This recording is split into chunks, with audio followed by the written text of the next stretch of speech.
Welcome to Public Health Matters, where we talk about matters in public health. I'm Jane Goodman, Public Health Strategist with the Nashua Division of Public Health and Community Services. And I just want to give you a brief COVID update before we welcome our special guest. Right now, we have minimal transmission in the state of New Hampshire. We are on the lookout for the Delta variant. There have been large outbreaks in Japan, Australia, and Indonesia. And what we're currently seeing that over 98% of the deaths due to COVID-19 are in those that are not vaccinated. So I'll get on my stool, on my pulpit, and say vaccines are readily available. Please don't delay. You can go on vaccines.nh.gov and you can find a place to get a vaccine. And there are a lot of walk-in places at many of the local pharmacies as well. So it's my pleasure to introduce our guest today, Dr. Trinidad Telles. Dr. Telles is a family physician and works in community-based, you are a community-based health disparities researcher, an educator, and a public health policy professional, of course. You have over 20 years experience operationalizing diversity and inclusion and organizational cultural effectiveness to look at health disparities and improve access and quality and advance health equity for all. So that's a big interest, of course, from the health department as well. We want to improve access and we look at health equity all the time. We're hearing it a lot in the news. So we just wanted to bring on an expert so that our city can really understand why do we do what we do? Why do we prioritize certain populations, especially when we gave the COVID vaccine, for example. So you've worked both in public and private sectors and California, Massachusetts, and New Hampshire, but we're lucky you're in New Hampshire now. So welcome to our show, and I really appreciate you being here. We're going to jump right in. Sure. So just briefly, though, tell me what you've been doing these days so that our audience understands. Well, your audience may not be aware that for over 10 years I directed the Office of Health Equity at the Department of Health and Human Services, and I left that position in December. And so since then, what I've been doing is caretaking for my elderly mother, learning how you set up a business in New Hampshire, because that's not sort of been my inclination to be entrepreneurial. And that means you figure out what your business name is going to be and how do you do a website, right? How do you get registered and open bank accounts, those types of mundane tasks. And what is your business name? So my business name is Health Equity Strategies, LLC. And the health has a bracket around it, and that's intentional because while I have been very much focused in the health sector, as we'll talk about today, health really touches everything, and everything contributes to health.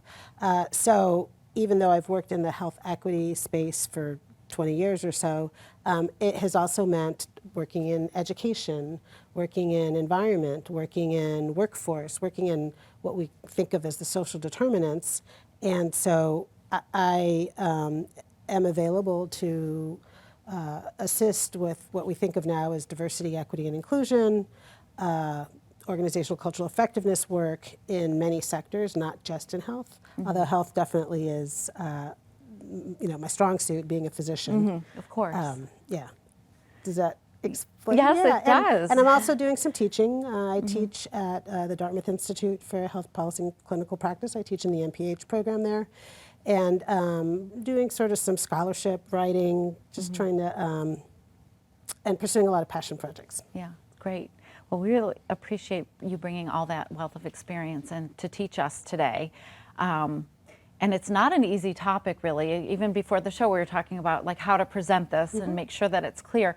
So we're going to put up some slides and really start with a real-world example of how to, so people can really understand, why are we even talking about this? So our first example is the maternal mortality rate. So we'll pop that up there, and as you can explain, that there are 17.4 deaths per 100,000 live births. And in the United States. In the United States. So why do we? So we care about maternal mortality because 70% of maternal deaths are preventable. And the next slide will shows how we are last among the 11 developed states that are on this graph or picture. Yeah. Countries, really. Countries, yes. Yes. Oh, apologies, yes. That's okay. Yes. So We like to think of the United States as being the leader for all sorts of things, and we are no longer the leader when it comes to health and health status. There's a very clear depiction where we are twice as bad as the country that precedes us, and we're 11th out of 11. And we should be markedly alarmed. There's definitely been much more attention to this recently. The CDC is prioritizing initiatives. Here in New Hampshire, we participate in the Northern New England Perinatal Quality Improvement Network. Hospitals participate and really are starting to more intensively focus on addressing this alarming increasing maternal mortality rate. And there's more to it, right? So it's not just that our numbers overall are high compared to the other countries, and it's bad because 70% of deaths are preventable. Right, and especially in a country with so many resources. Right. So why is this happening? Right.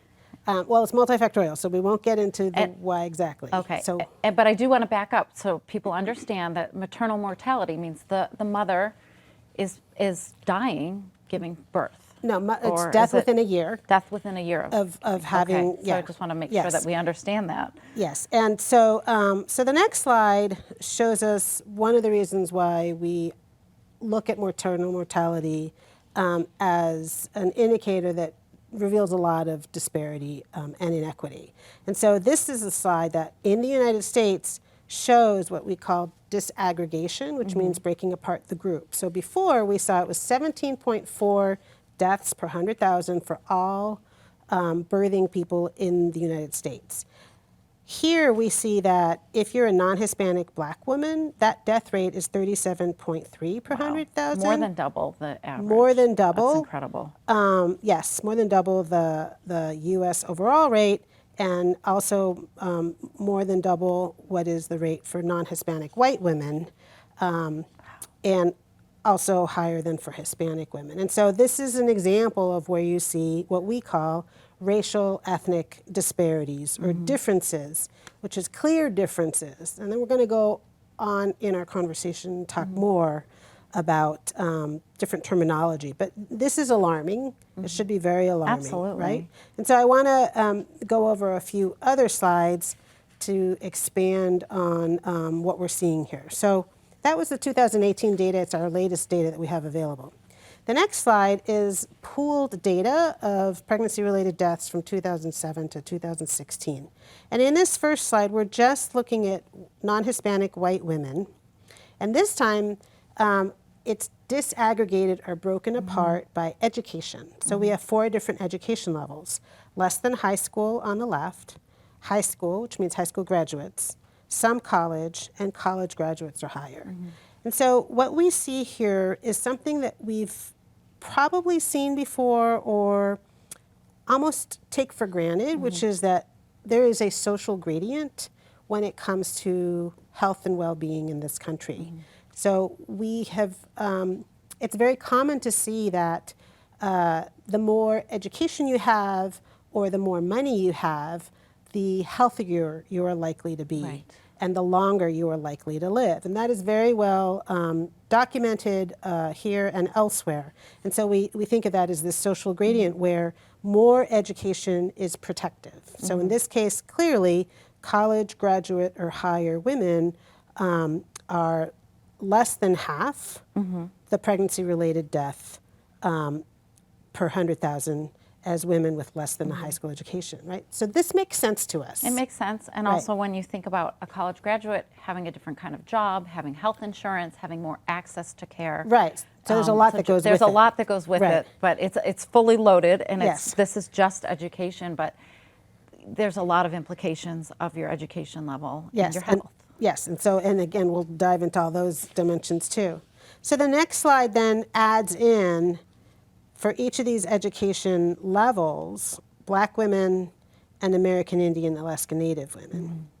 And so here what we see is another phenomenon that we've also grown accustomed to seeing, is that within any particular group, we see higher rates of the problem for non-white women, right? So for black women, for American Indian Alaska Native, in every education category, the pregnancy-related deaths are higher, much higher, than they are for the white women within that same category.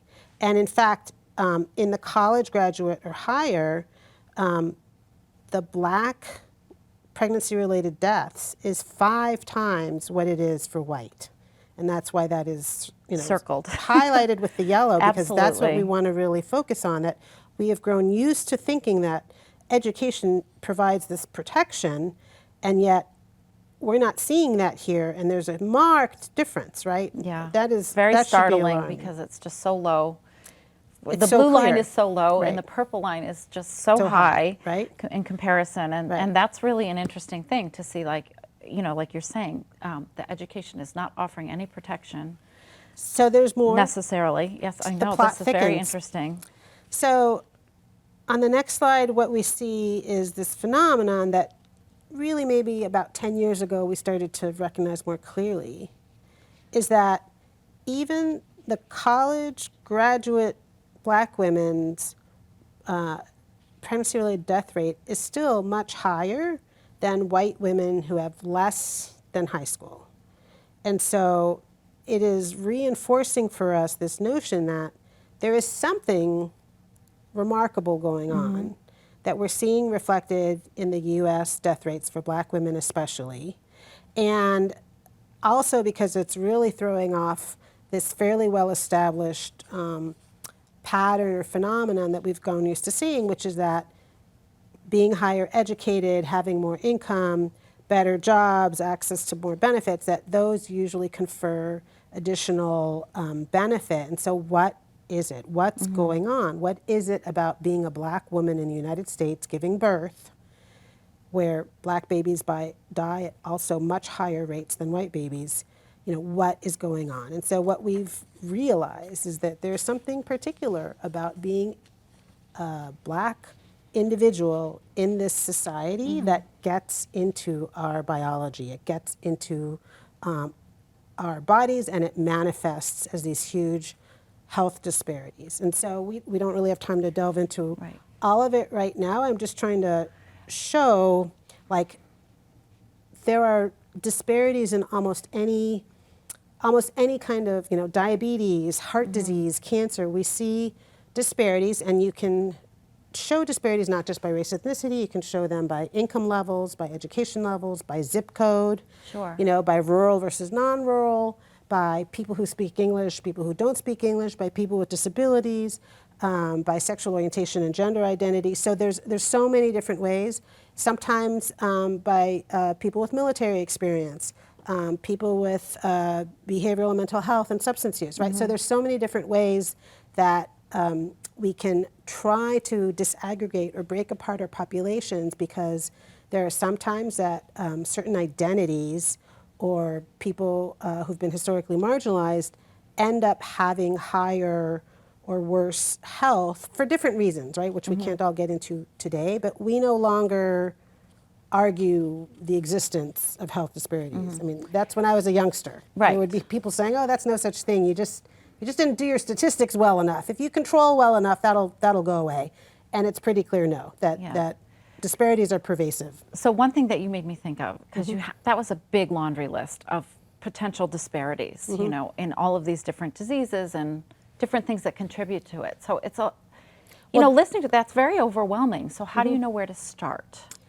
Well, we're not there yet. Okay, we're Yeah. not there yet. Okay, sorry. Sorry. But I always Yeah. very interested in this because, obviously in public health we want to look at that. And it's not the identities that contribute to the disparities. It's that we can recognize that if we break apart our populations, we can see variation by groups, and it almost doesn't matter how we slice and dice our groups, right? It matters in the sense that for some conditions, some groups have higher health problems than other health problems, so it will vary. But that's why it's so important to have data that you can look at. There's this concept of population health is something that's relatively recent, maybe in the last 10 years. And what it reminds us is, and we see this very well with New Hampshire as a whole, New Hampshire's always ranked really highly compared to the other states in the country. Because relative to the other states in the country, collectively, New Hampshire looks really good on education, on wealth, on all these other factors. But we have huge pockets of disparity, huge variation, huge difference, whether it's in some of our neighborhoods in our cities, in some of our more rural locations, and then by other ways of slicing and dicing the population, which could be oftentimes, now we're starting to look at what we think of as socio-demographic identifiers. People who experience homelessness and have housing insecurity. Their health status is very different from people with secure housing, people who have food insecurity. So we need to have the capacity to identify variation among groups. And it's not blanket. It's not that all these different identities will always be worse off. You just have to do the analyses. So you think to see about where they are. Right. So with COVID, we were talking about that before we started. COVID, it became really clear that there were huge differences in experiences for infection rates and hospitalization and death for Black especially, and also Latino populations, American Indian, Alaska Native. And oftentimes the limitation was more, well, does that data even exist? Are we able to break apart our population numbers overall so that we can see that variation? And that is one of the big findings or learnings from COVID, is that there's huge variation in how robust the capacity is in each state to know the race and ethnicity of every individual. Now, we would have loved to be able to also look at our COVID data by any of these other kinds of socio-demographic identifiers that I just mentioned. And so that's why talking about data and numbers and things that we can see as far as marked difference is a helpful place to start, because we've all heard COVID disparities, right? Right. We've all heard, because it's been in the popular press the last few years, that there's huge racial ethnic disparities in maternal mortality and in infant mortality in this country. And so maybe these are concepts that people have heard about at least a little bit, and so that's why I thought we'd start with those examples. Okay, yeah.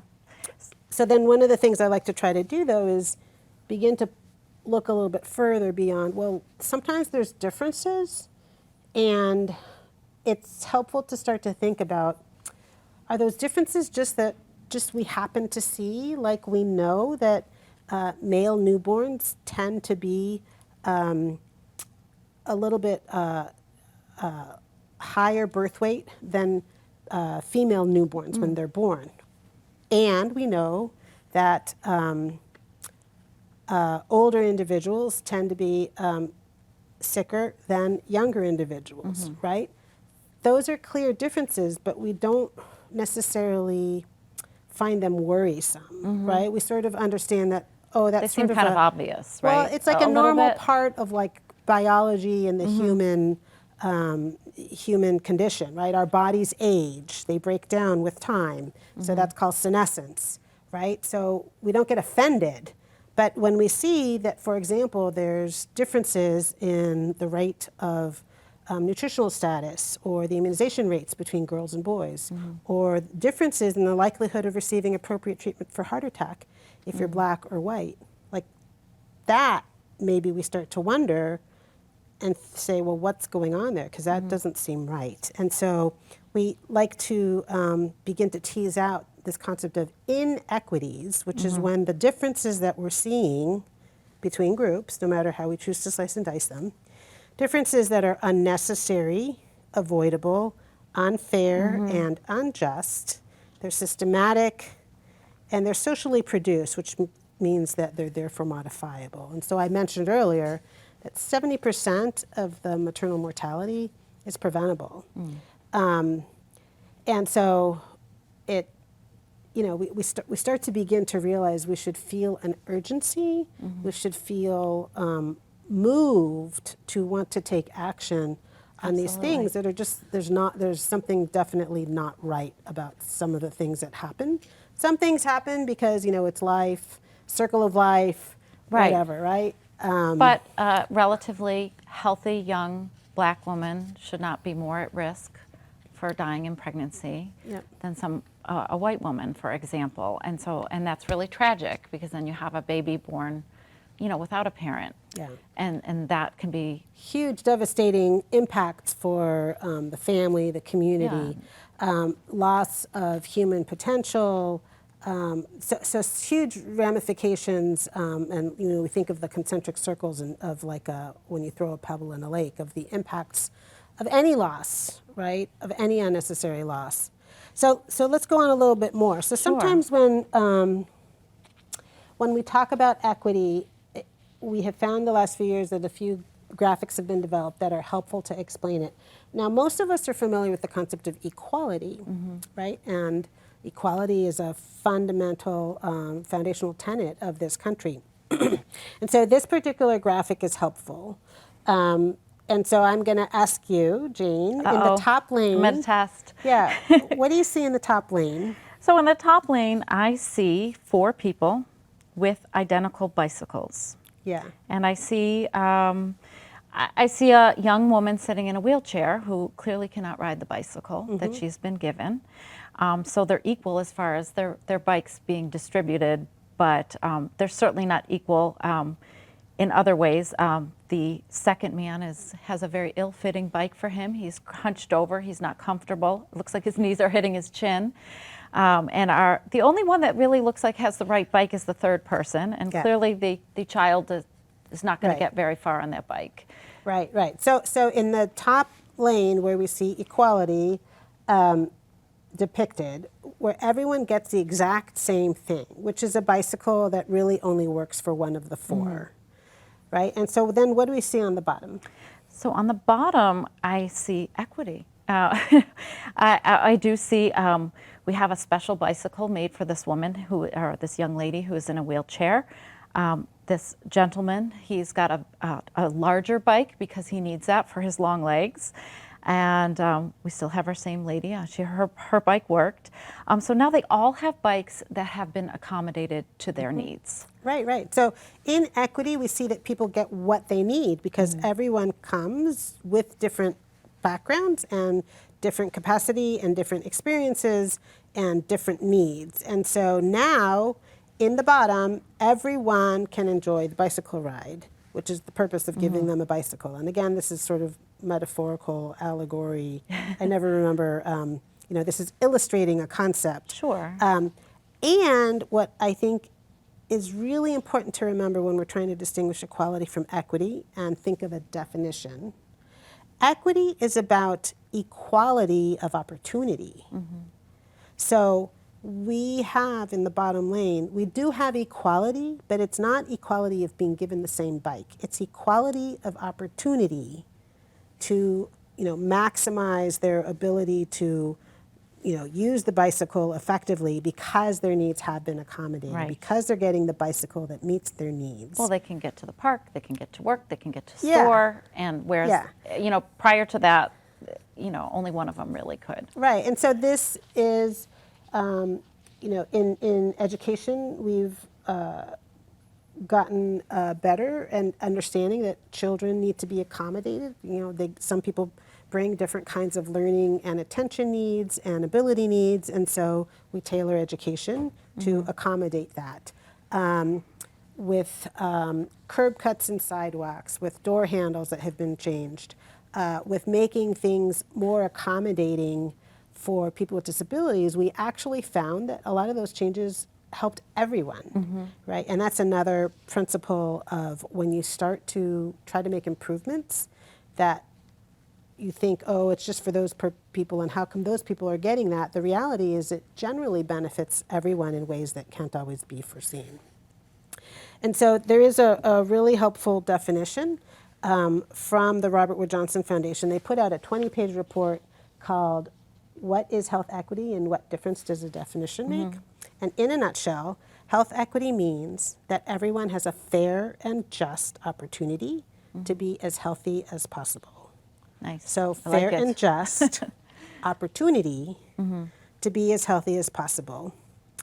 And then another organization, people from the Health Equity Guide from Human Impact Partners, they did a twist or an adaptation a little bit of what RWJ's next part of their definition was. And To achieve this, to achieve health equity, which we've just described as meaning that everyone has a fair and just opportunity to be as healthy as possible, to achieve this, we must remove obstacles to health, such as poverty, discrimination, and deep power imbalances and their consequences, including lack of access to good jobs with fair pay and benefits, quality education and housing, safe environments, and health care. And so that's what then helps us transition to thinking, taking these concepts of disparities and inequities and this definition of equity and contrasting it with equality, and then thinking about, okay, well, so then what is health equity? And so I like to use this graphic, which is a public health framework for reducing health inequities, and I'm going to walk us through it, and by doing that, then we have a better sense at a population level of what we can then begin to do, like where we can intervene. So this is a framework originally developed by the Bay Area Regional Health Inequities Initiative, and this particular image of it is Vermont's adaptation of it. And here in New Hampshire, while I was still in public health, we used it a lot, and I still like to use it a lot. I think it's a really good reference, and I'm very visual, so I particularly like it. So the way to look at this is by starting at the far right end, where it says disease and injury and mortality. And so what do those two squares refer to for you when you talk about disease and injury and mortality? They relate directly to healthcare, really. Right, health. Oh, phew. I got it right. You got it right. So health care. Now, oftentimes, not when I'm talking to you because you work in public health, but oftentimes when we say health or public health, people think, the public think health care, right? And so this helps us realize there's a lot more, and this helps illustrate what contributes to, health, where when we think of, our health, it's do we have disease and injury? Are we dying, right? Which are more in the realm of when you then go to the doctor. So let's move a little bit upstream, which is to the left, and let's go to the middle, which is living conditions. Now, environments where people live, learn, work, play, and pray, or social determinants of health. These are all terms that we've heard. Social conditions. So this is where we often talk about the built environment, the environment like air quality, water quality, education. Are there good jobs? Is there green space? Is there a food desert, or is there readily available fresh fruits and vegetables in grocery stores, right? So these are all the things that we've come to understand probably in the last 10 years that more and more people understand contribute significantly to health. However, that's not the whole picture. And so we can move further upstream to the left and then talk about institutional inequities, which are about the distribution of investments, wealth, and power, because that is what then feeds into the living conditions. So how are our schools funded, right? What are the opportunities for our neighborhoods being safe, being walkable? Do the sidewalks get cleaned in the winter, right? Is the lighting okay? Are there walking paths, right? So, so institutional inequities is usually a reflection of government, but it can also mean large institutions, which we sometimes have. And so that is upstream and influencing sort of what happens in the middle square, which is the social determinant square. But the reason I really like this graphic is because it depicts right here on the far left end what we think of as the social inequities. I call them the structural determinants. They undergird everything, and it explicitly reminds us that we have prejudice based on social categories of race, class, gender, sexual orientation, ability, and more. And so those are foundational. They undergird everything else, and they play out. So we have, already prejudice is under, sort of informs and begins to set in motion these cascading effects, so that by the time you get to the kinds of rates of illness that we're seeing, or the death rates that we're seeing, there have been so many contributing things along the way. And so I know you wanted to ask earlier, well, what do we do? Well, because you do there's a lot of work anywhere. to be done. Right. So there's And they're things different, that can be done at every step, right? Because what you would do, for example, to improve education is different from what you might do to change the distribution of what happens in the institutional inequity space. And that might be different, right, from what you do even further upstream. And so that's why I think this is a really helpful way to conceptualize at a population level the everything that's going into determining the health of a population as a whole. The other thing I really like about this is it does call out risk behaviors. And oftentimes when we hear, like at the beginning of COVID, some people were getting more COVID. Well, we heard people say, well, it must be those people don't care about themselves. They must not be taking care of themselves. They must not be social distancing.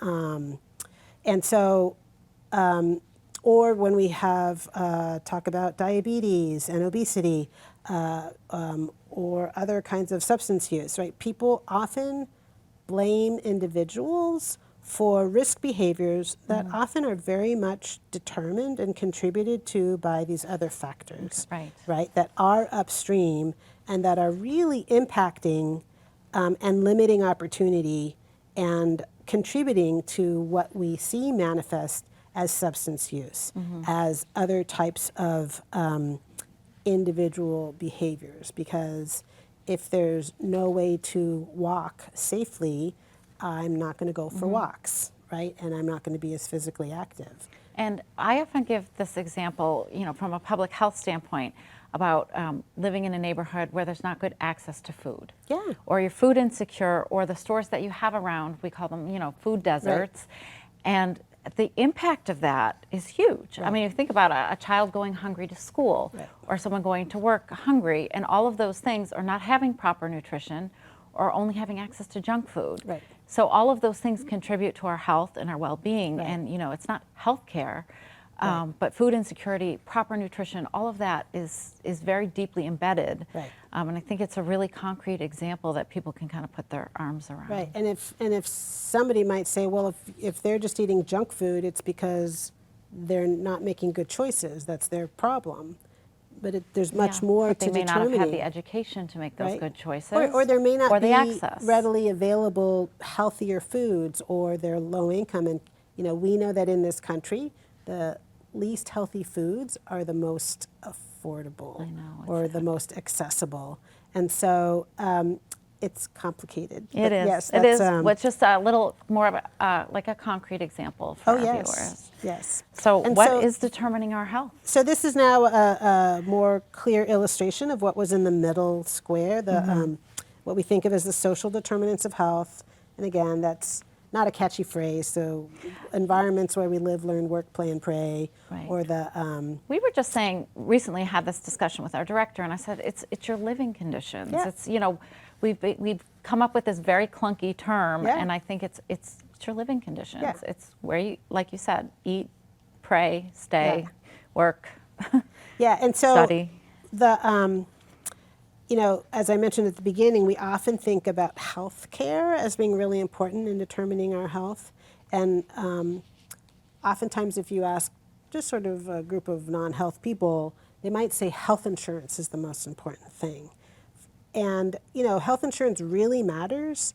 And yet, health insurance just gets you the health care access to that one thing. And still there's everything else that we want to make sure we're paying attention to, because what was finally figured out maybe 10 to 15 years ago is that healthcare, while important, at most determines just 10 to 20% of our health. Yeah.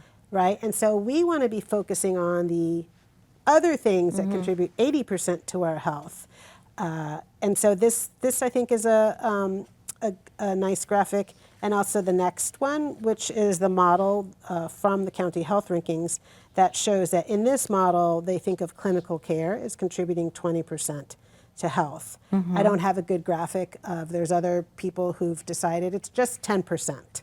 So, well, we could debate that all day, but yeah, I mean, I think the point the is it's a very gist, small right. piece Yeah, that is 10 to 20%. Yeah, that's not very much. So we want to be focusing on the social and economic factors. So for example here, education and employment, income, those especially are important. This includes family and social support and community safety, right? Social and economic factors, that's the largest chunk, that's 40%. And so as you were mentioning earlier, you know, good jobs with fair pay and access to benefits is hugely important. Having sick time, right? Being able to go to the doctor or stay home if you're sick. So again, we could talk about any of these at length, but it's just important for everyone to realize there's so many things that contribute to health, and impacting, trying to intervene on any of them can be helpful. So because in the interest of time, we'll hop to this next slide, but culturally effective organizations, because it's, you know, what can we do as just regular people? Well, in a nutshell, that's a really loaded question, so I apologize. Well, but if we go back to thinking about the last couple slides where we talked about the social determinants of health, or the living conditions where we talked about there's education, there's employment. Every organization, or let's say education is delivered in schools, right? We work in work settings. So those are all organizations. And this culturally effective organizations framework relates to what happens within organizations that serve people. So it could be healthcare, it could be human or social service, it could be education. Most sectors that provide services to people, where you want everyone to be getting equally good, high quality care programs and services, right? If you're a hospital, you deliver health care, but some social service agencies don't deliver health care, they provide services or programs, right? I think we would all say we get up every day and we're trying to do the best job we can for everyone, and we probably think we're giving everyone equally high quality service, right? Sure. But the reality is, if we were to look at data, that's not what people experience. And so this is a framework that I've spent a lot of time the last few years since we wrote the paper in 2015, helping organizations understand this concept where there was the original terminology is organizational cultural competence. And I found that was a little confusing, because I like to think of cultural competence as being related to the individual level. Me as an individual person, so I'm a doc, me as a clinical provider in an encounter with the patient, that I think of as individual level cultural competence. But at the organization level, we need much more than just every individual in the organization being culturally competent. We need other things to be operationalized in the organization as well. So we need to have that data ability that we talked about earlier, the ability to look at our outcomes and look at our indicators that we care about, and be able to slice and dice or disaggregate and see, are all our patients, are all our consumers experiencing the same benefit, having the same experience in terms of their satisfaction, right? Is it the same no matter how we slice and dice our population? And oftentimes, if we start looking, we will find that it's not the same for everyone, that there are people who experiences very different outcomes as far as quality, or maybe their experience with their interactions with the staff, their satisfaction, how they feel they were treated, that can vary greatly. So that data collection and analysis is important. It's also important to really know your community. So for example, Nashua is a very diverse community.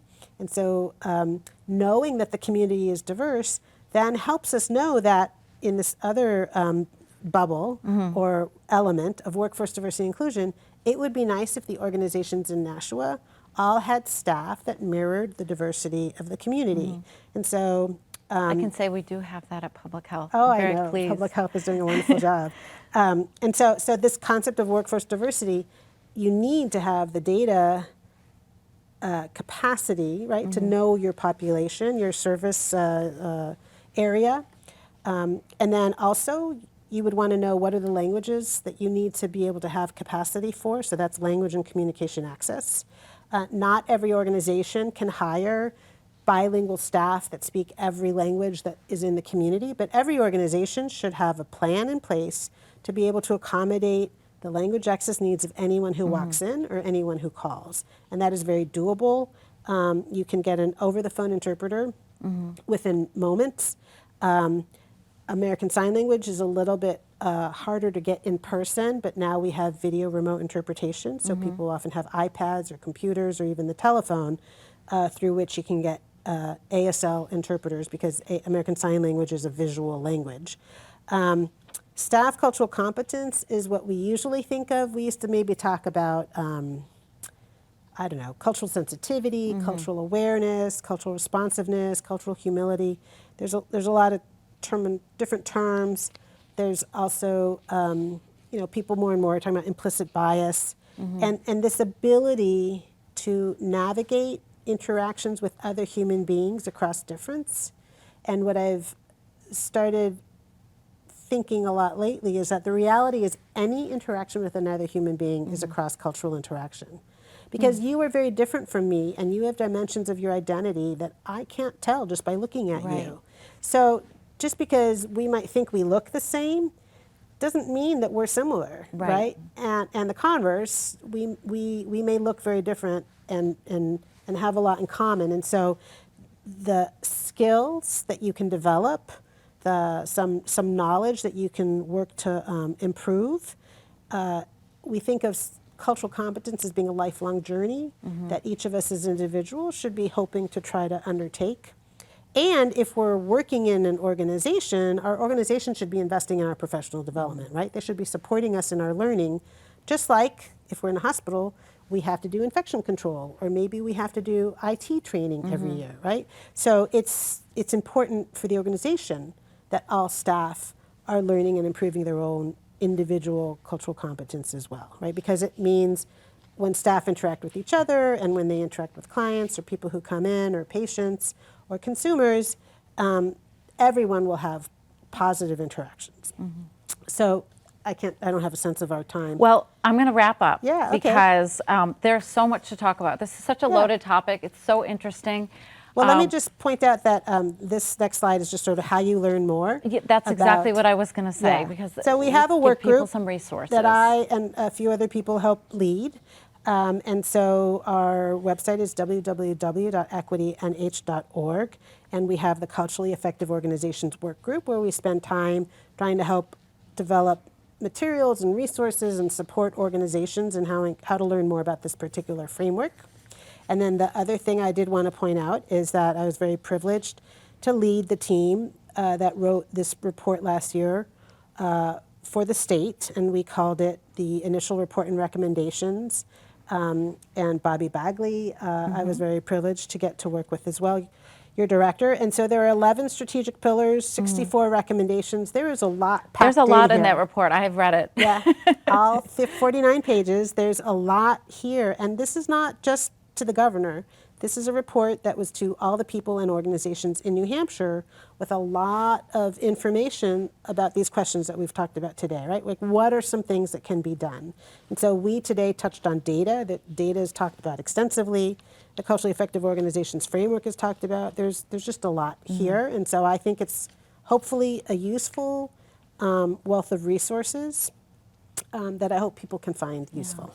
Well, thank you so much. I hope people will take advantage of, getting out there and Googling some of this stuff, because it's very interesting, it's very detailed, and it's very important, because we have to shift this for everybody, not just for the few privileged. So I thank you so much for giving us your time today and teaching us.